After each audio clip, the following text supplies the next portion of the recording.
iCity in Shah Alam is distinguishing itself from other developers with their own brand of uniqueness and pioneering new concepts. Initially establishing itself as a MSc cyber centre, it then made its mark as a night tourism destination. Its ever-evolving nature has given it success in integrating its residential, commercial and tourism components into one.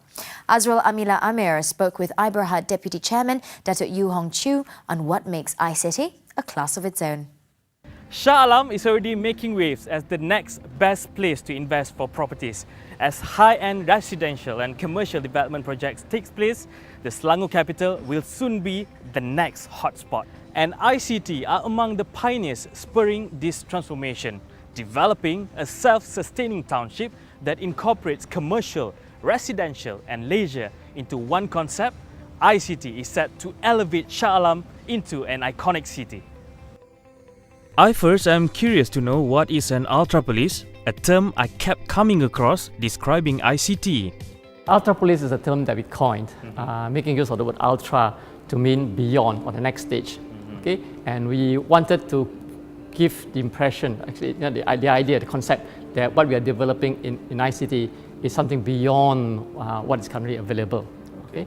So if you look at iCity, by the time we complete iCity, we will have the residential community, we will have the MSc office workers, and we will have what I call my tourism components. Okay? We are also a property developer as well as a theme park operator.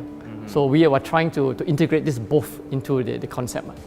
And it has been quite a successful integration indeed. Its property development segment has garnered a revenue of 201 million ringgit in 2014 compared with 95 million the previous year.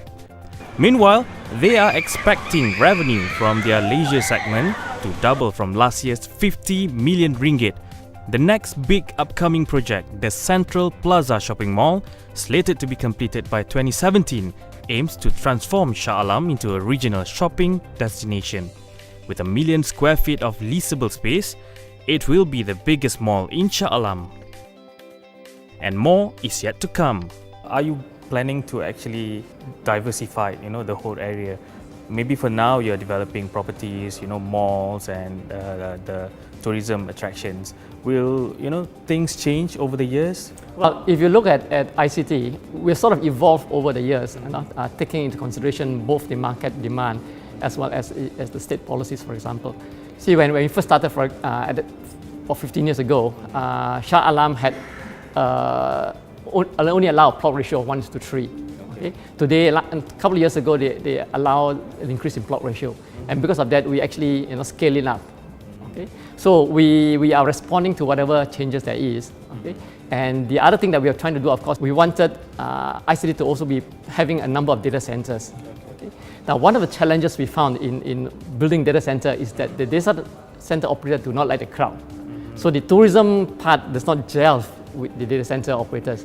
So because of that, we are thinking of extending iCity to another piece of land on the other side of the Federal Highway to develop that into the data center so that it is near the infrastructure, yet far away from the crowd. With a master plan to provide a comprehensive township to an expected 30 to 40 million visitors in 10 years, Iberhad has entered into an agreement with the state several years ago to undertake the management aspect of the Ultrapolis. It will manage the public spaces, infrastructure and facilities to ensure that activities can operate on a 24/7 basis.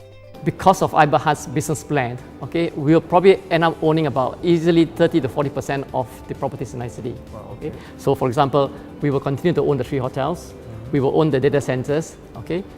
Most of the office blocks we will own, we will own almost all the car parks in iCity, and of course the shopping and the Clarke Quay we will own. Okay? So that's the reason why today within iCity, we take care of a lot of township services. So things like the maintaining of the roads, the street cleaning, even the fogging against Dundee, we undertake that. That will require a lot of investment, especially to build a self-sustainable township. Right? Well, it's going to be a considerable investment in the sense that if you look at what we are talking about $9 million project. But it is a project that we started 15 years ago, and we are doing it in phases. Okay? So it is something that it is manageable.